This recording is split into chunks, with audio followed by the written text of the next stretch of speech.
Hey, how's it going, everyone? It's a new week, and you are here with CCM Live. My name is Marcus. Marcus? I don't know. I'm your humble host, and I'm still learning English. It's good to see you guys. Hey, if you are here, say hello, say where you are from, and say what you're listening to. We are here today. This is basically what we do is we get together, we talk about Christian music. We talk with you. We take your comments and questions, and we just have a good time and get to know artists, get to know you. So wherever you are, pipe in. I'm watching comments. I will throw them up on the screen. It's a beautiful thing. But I'm excited to get right to this guest. Of course, we've got Jason Roy here, who is frontman of Building 429. It's been a minute since we've heard some new music, and we're getting some soon. And Jason is live from his car. How's it going, man? Yeah. I'm great, man. Welcome to real life, man. My son's got drum lessons, and I'm still waiting on him to get done. I'm just impressed at your home studio right there. Most people are in their studio. Some people, everybody's background is different. Whenever we have this show, and the way we start this program off is by asking them to show us something random in their midst. So something that tells us a little more about you. And since you're in your car, I mean, maybe something in your glove box or on your dash, something to tell you us a little bit more about you. Well, I've got this. This will tell you more about me. All right.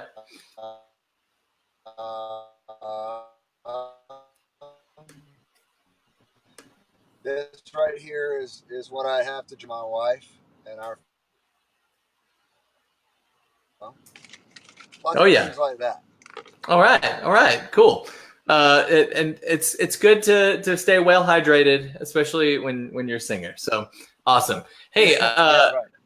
It's been 3 years, like I said at the beginning here, since we've heard a new album from Building 429, and it feels like forever. And now you guys are thrust right into touring again. You've got your week at a time. What has the last 3 years been like for you guys as a band? Yeah, they've been really good. I mean, I think we've been able to kind of one of the things that we've done for so many years is tour so hard. We've toured so hard for so long, and so for us to finally have a season where it slowed down a little bit, it probably wasn't what I would wish for, because we were, I don't like not having new music out because I write so much. I'm always writing a lot. There's tons of writing going on. In fact, like the record comes out. It's funny. The record comes out, the 7th, and I've got a writing session that I'm going to next Tuesday to start working again. That's just kind of my way. Man. But I've been able to be a father and been able to be a dad. I'm watching my kids grow up, and I've only got so much time with them anyway. So, I'm just choosing to see it as a blessing. But we've been touring. We did the Winter Jam tour, which was great, and a couple of our own tours, and then we did a whole lot of writing for this record, and we kind of almost made the record twice. so man, I don't know why we did that, but we definitely we tracked half the record and threw it in the trash and started over again. So that's part of the reason why it took so long to get it. Wow. So were they the same songs, or was it complete? You just flushed the whole thing? Some of the same songs. Some of them. Some of the songs we got rid of because they just weren't working out. And it's really hard because I'm one of those guys that likes to work on something until it works out. You know what I mean? Just keep hammering until you figure it out. But that wasn't the case on a few of the tunes, and but I'm very happy with where we ended up on the record.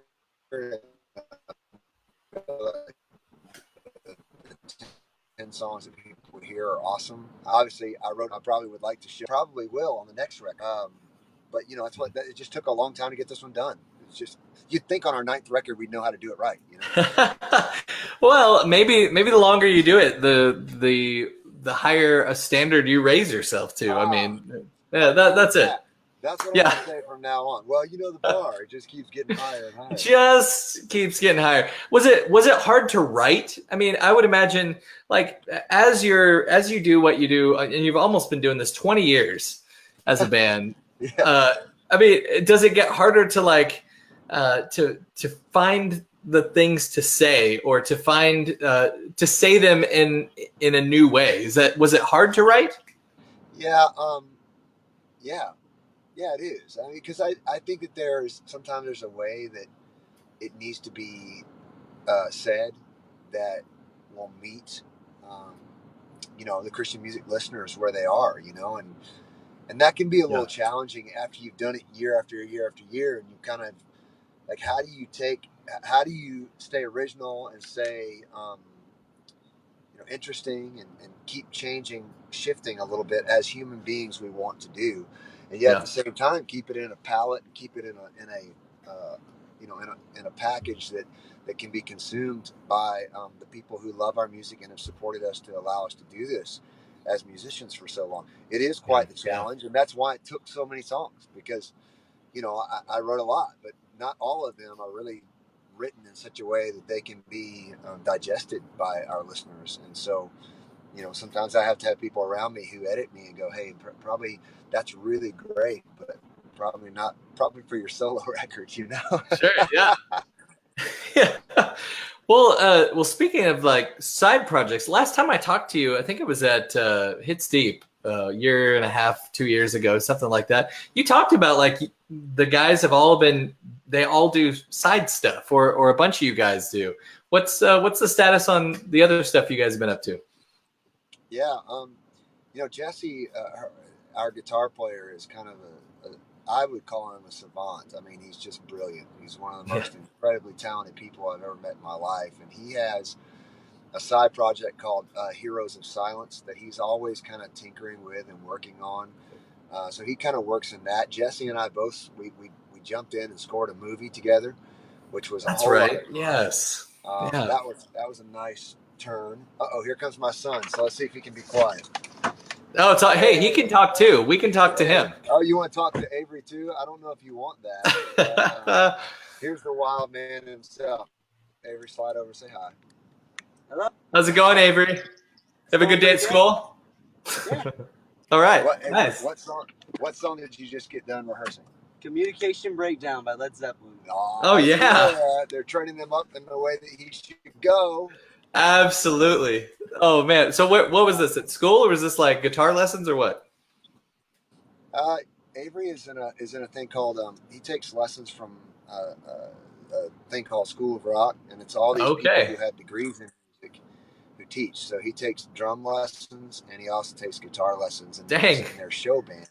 So he's kind of, honestly, like, in about 5 or 6 years, all of a sudden, no one's going to be watching me anymore, because he's a monster, man. He's already played shows with us and stuff like that, so pretty cool.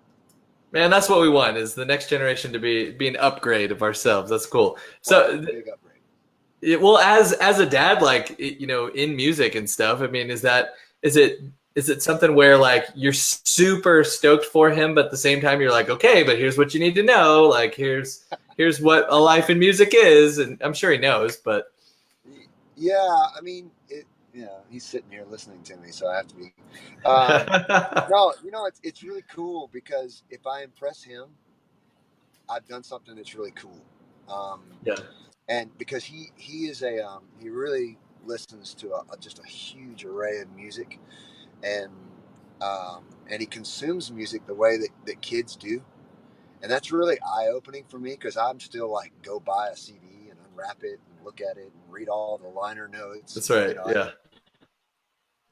It's tough for me to watch the way that he consumes music and listens to like half of a song and then flips to the next one if it's boring and all that kind of stuff. Yeah. But in terms of like music, what we want as parents, I know for me, what I want for him is for him to be happy, and also I'm looking for the moments of divine inspiration in his life. Like, what are the moments where I look at him and I go, that is the hand of God at work? Okay, yeah. No matter what financially that looks like, that's what you got to do, kid. And so man, right. I watch him play the drums, and I'm just amazed. And I watch him play guitar and pick it up like that, and I'm like, that's not fair. And so that isn't fair. That's not fair, dude. Yeah, it's not fair. But that's right. That's what it's like to that's be cool. his father. Yeah. Well, that's awesome, man. And it's good that you guys have had been able to have that time as a band to, really be around your families, watch them grow up, all those things. Now you've got you've got Live the Journey. I've got somebody here, Sebastian. He put a huge paragraph here. I don't know if you can see it, but it says Building 429 is one of my hero Christian bands. I've been listening since the Listen to the Sound album. Me too. Met them at Winter Jam this year in Birmingham. Love you guys. Cannot wait on the new album. What is the meaning behind this new album, and what is it called? Yeah. The record is called Live the Journey. And one of the things, it's interesting, actually, again, with my son sitting here, a large portions of this record were written for my family. And honestly, they're kind of written to myself as well. But yeah, Live the Journey is this concept, this idea that we don't have tomorrow. That's not a guarantee. And we can't really do a whole lot about what is coming and gone. What we can do is we can enjoy this moment to the full and have a grateful and thankful heart. And it's amazing how when you walk with a grateful and a thankful heart, it changes your perspective on the world. It changes the way that you see the glass. People say that the glass is half empty or half full. And I heard a saying one time. It said, in a world where millions of children go to sleep thirsty every night, it doesn't matter whether it's half full or half empty. Drink the water and shut up. And I think for me, that's really, for me personally, is a great reminder. The moments that we have, I have to make the most of them, which, by the way, is why I'm doing an interview in a truck, because I could be sitting at home in my studio by myself and sending somebody else to pick him up, but he's my son, and I only have 7 days left with him, so I'm trying to make the most of this moment that I have, and that's kind of the whole idea behind the record. How does that play out? Because you're quoted saying, like, with the people that hear this music, with the fans, when we're on the road, it's about living this moment. It's about being still. How does that play out with regard to your music and being on stage and meeting people after shows, like that part of what you do? How does that play out? Yeah, well, if you spend 20 years doing the same thing, it can get to a point where you can almost cruise control every show. And I don't even mean that like I'm that good. I don't mean that. I mean that I can be thinking about, I wonder what kind of pizza they're going to serve us tonight while I'm singing the lines. You know what I mean? Like I said, put your hands up, and it just hit me probably maybe 2 or 3 years ago that I was missing out on the blessing of the moment because I was always worried about the next one. And so when I actually stopped signing autographs for a while and going out and meeting people, and it wasn't because I was being mean. It's because I was just so overwhelmed with just every night having to go back out, and I really felt convicted about that at a certain point, because what ended up happening was I began to believe that maybe what we didn't matter that much. And the reason I didn't believe it didn't matter that much is because I was too tired to go out and shake hands with people and did in fact matter. See, I'm one of these guys who grows the more that it's given, right? And so and this has just been like a thing for me, and I really got, the more that I give away, the more blessed that I feel like I am in my life. And so it plays out in awesome ways right now, where you go out and you hang out with people and you find out that a song that nobody ever heard, but that you poured your heart and soul into was, like the song that blessed them, blessed a person's heart. I have a record that came out in 2000 and that I was so proud of, that just did not have critical acclaim. And this year here in 2018, how many people that record just, wrecked them, and they're still at our shows. So, I think just being engaged and not being too busy for the moment that you're in, allowing yourself to be interrupted and recognizing that the interruption may be the invitation to see God move. Well, that's good. I love that, and I love the honesty with which you express yourself on this album. I love the title track. I like the permission that it's okay to not be okay. What were some of the conversations or things that happened that as a band or just in your own family that really got that title track out of you? Wow. And I think as a father, I spent my whole life thinking that I understood what my dad did wrong. Like just, well, I'm not going to do that because I'm smarter than that, and my kids, this is what they're going to be like. And what I realized is that it's funny. I was just having coffee with a buddy of mine, like literally 20 minutes ago, and he was saying that we as human beings, like if you take the struggle away from us, then you take the meaning away from us. Like life, there is a struggle, and without that struggle, then we don't have this desire to rise and to stand and to be about something. And I thought that I was going to do everything right as a father, and then my kids were going to be able to avoid heartache. And I was wrong. Yeah. And that was a really hard place, like to go, man, like not only am I really not okay, but I'm looking at this kid that I've tried so hard to raise in the best way I knew how, and he and she are struggling. And I thought I was going to fix all that by doing everything right. And what I really kind of came to the conclusion of, as I looked at my children, and then I looked at myself in the mirror, and then I looked at my friends, and this last 3 or 4 years, we've seen some marriages collapse. We've seen some stuff like that.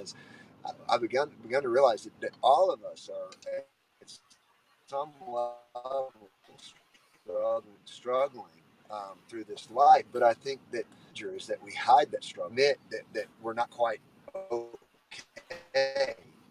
And then we miss out on the community that God has designed us to live our lives in, right? And that's where shame jumps in, which, by the way, is another huge song on the record. But that's where shame gets a hold of us, and we can't get out of it. So, yeah, I've spent so many years writing these epic songs of like, we're warriors, we're conquerors, we're going to win. And I honestly believed that's who I was. But there's another part of me that struggles, and I felt like it was time for me to admit and say to people, hey, our Father finishes what he begins. You can be confident in that. And so you can also be confident that it's okay if you're not okay in these moments, because God's going to finish the story that he began. Man, that's good. And you've, that's really what it is. It's not just this, we're conquerors. It's this place of vulnerability and where the truth meets that. You've also got that in your song, You Can. Their video for that, you've got a military vet in there named Raymond. Right. How'd you connect with him, and how does he illustrate the meaning of that song? Well, number one, he's more a rock star than anybody I've ever been around in my life. I think he lost his leg and just fought his way back to health and fought his way back to being active, more active than he's as active now, if not more, than he ever was before. And then, we wanted to write a video treatment. I'm not sure that, I'll say this, I'm not sure that we ever get anything as perfect as I want it to be, but the artist struggle. Yes. Yeah, but we have a saying, and it is, done is better than perfect, because there's no such thing as perfect. Yeah, right? That's right. And so we tried to write a treatment for that song that would help illustrate this point, that the greatest moments of our lives are always the moments that follow brokenness, right? They're always the moments when God shows up and when God does the amazing and the incredible, and he goes, hey, this piece of your life that was so broken and so messed up and so awful, I'm going to use that for your benefit and for the benefit of the kingdom of God in the future. And so with You Can, we just tried our best to kind of write out something that would fit, him, but also the song. And I think we did a pretty good job with it. Well, that's awesome. And you're the material surrounding this album is like nothing you've ever done before. You're leaking out songs every week. You're doing devotionals. You're doing behind the song videos. You're doing e-blasts.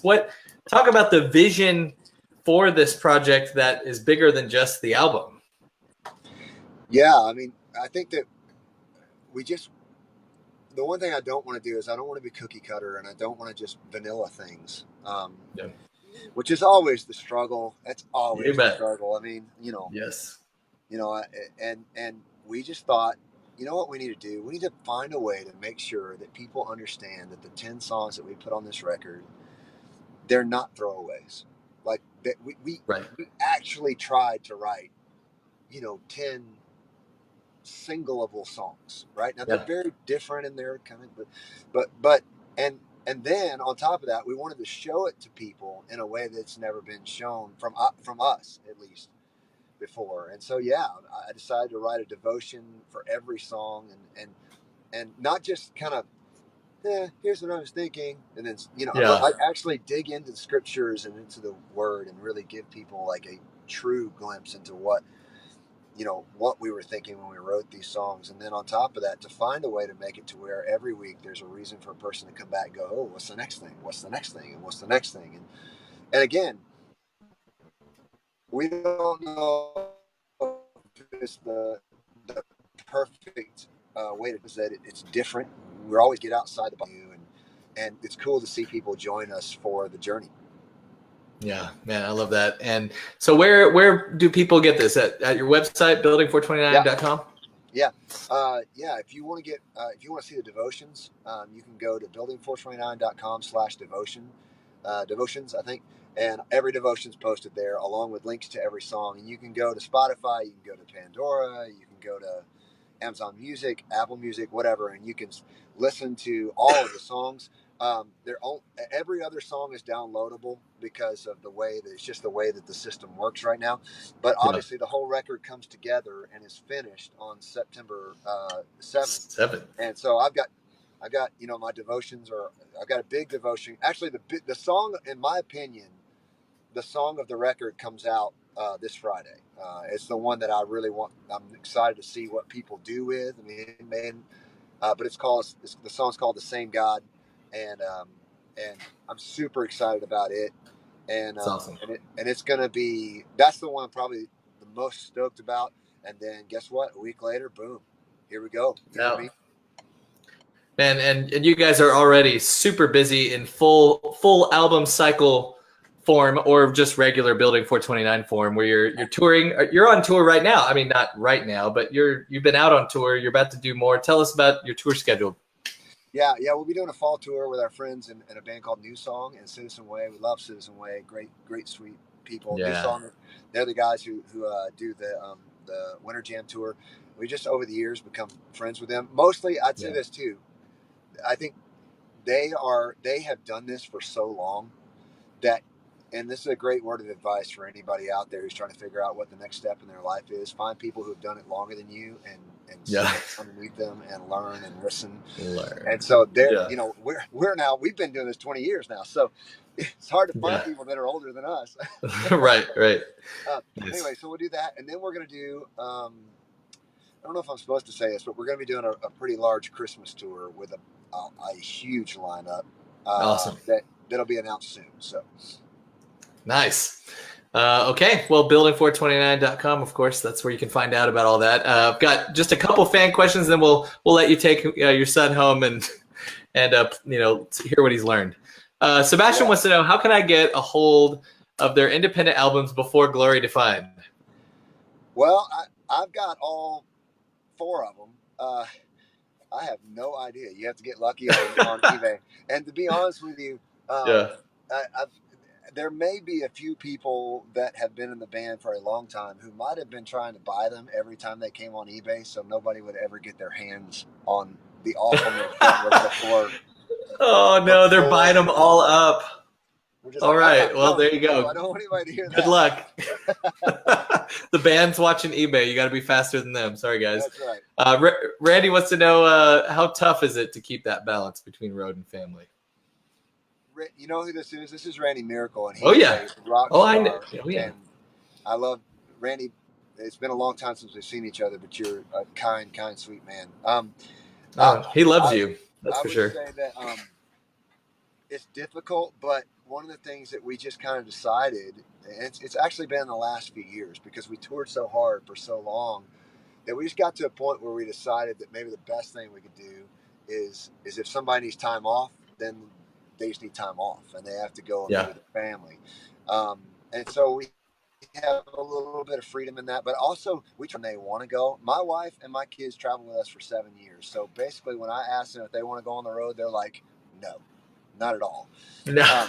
But when I get home, and when we get home, I think one of the blessings of building 429 while we've been a band as long as we have is because we don't live in the same city. Like we don't attend the same church. We're not in the same. We are each the anchor, or how would you say this? We're each the leader in our own lives. You know what I mean? Yeah. And so when we come together, there's some slight theological differences that we are able to work together and kind of grow together. But we, you know, again, we're separated, and then when we get together, we hang out, and we're excited about hanging out. So, and again, our families just come first. And while we do tour a lot, that's good. At the end of the day, if our wives told us it was over, we'd be like, okay, yeah. And that's rare to hear from a band that is, first of all, signed and you know, has a record deal and tours as much as you do. So that's awesome. That's a great example for other bands and new artists trying to start. One more question from Jacob. He says, when can we see a full live album? Look at that question, Avery. That's what Jacob, I appreciate that question because my boy has been on me about that for years. He's always like, Dad, you got to do a live record. You know what, man? That will happen, guaranteed. It will happen, but we have to. It's just not a moment. But I promise you, before I will do a live record because we really do believe that our the best versions of the songs are when we play them live. All right. And then Kevin jumping off that said it'd be awesome to see you guys do a live DVD. So there you go. They'll do it together. They're not going to do this small when they do it. They're going to go big. We'll have 2 of them sold guaranteed out of the box. 2 sold already. Pre-order right now. Awesome. Well, how can we be praying for you while we've got you? Yeah, you know what? I'd say just continued prayers for my family and for all of our families, because again, that's our priority, I think. And then also continued prayers for the impact of our music, that God would use it in ways that are obviously divinely appointed, and that it would be obvious to us that He is still moving in that way through us. And those are the 2 biggest prayer requests I would have. Awesome. Well, if you're watching now, you're watching later. It all works the same. We're going to do it while we've got him here. Instead of just saying, yes, we'll be praying for you, and then go on to eat tacos. I'll take it, man. Not that there's anything wrong with tacos. Let's pray. God, thanks so much for building 429, for Jason, for all the guys, and just for the ways that you shape them, the ways that you have the most important things to light ever more clearly in their lives over the years. We just pray that as they go out on tour, that they would have renewed energy. They'd have all sorts of glimpses of what you're doing in people's lives through these songs, Lord. Help them to be just absolutely excited and inspired by the stories that they hear. And also, Lord, we just ask that these new songs would do something that the old songs haven't yet, something new. And continue to just push forward to take ground in people's hearts, Lord. And we just ask for all the aspects, the many different things surrounding this album, to hit people in different ways that bring them to a closer knowledge of you, and that everyone would be able to have that perspective of being present in the moment with you, Lord. And so we just ask for protection over Jason's family as he heads out on tour, and that the time would be valuable for all, even when they're apart. Pray all this in Jesus' name. Amen. Amen. Yeah, thanks so much. It was a blast, man. We'll do it again. Yeah, absolutely. And looking forward to seeing you out on tour and hearing the full deal once it comes out on the 7th. So check it out, building429.com. There's a lot of stuff there already. Thanks to your son for hanging in the truck, and we're looking forward to your album soon. And we're coming. Don't worry. All right, awesome. All right, God bless. Thanks a lot, Jason. Right. All right, that was Jason Roy, you guys, and as you heard, he's got plenty of stuff for you to check out with regard to this new album called Live the journey. Hey, we're just getting started, another big week. What I need you guys to do is tag somebody in these comments that you think would like this show, that loves Christian music, or hit share or something like that. We've got a big week. Tomorrow we have Eric Welch from the movie Beautifully Broken. It's going to be out in theaters. It's like Cinema Wednesday for us. We had John Schneider last week, and now we've got this director, Eric Welch. It's going to be pretty sweet. It's going to be a great movie, and we're going to learn a lot more about it. Next, after that, on Thursday, we're going to have Michael Sweet. We've rescheduled that, and he's super gracious about it. And I think actually they might have forgotten. Yeah, you know how it is. Sometimes artists and management, and they don't all, yeah. But he will be here probably next week. But on Thursday, there's going to be some huge news from Avalon. And it's going to be on this show. We're going to talk to some people. It's going to be incredible. You're going to want to be here. So if you don't know how to do this, get the reminders for these live broadcasts. You can go to CCM Magazine's page on Facebook, and then you can click videos, and then you select the ones that have not broadcast yet. And there's a little button that says Get Reminder. So you can be reminded when we go live. Or the easy way is just like CCM Magazine on Facebook. When we go live, it'll tell you. So thank you guys for being here. Thanks for enduring. Sometimes it gets a little garbly when they use their cell phone, but it sounded great. We loved hearing from him and hearing his heart. Yes, I did say Avalon, Sarah. So you guys are going to have to show up, see what's going on. Same time, same channel. We'll be back tomorrow, 8 p.m. on the East Coast, 5 p.m. on the West Coast. Thanks, everybody. We'll see you tomorrow. Bye.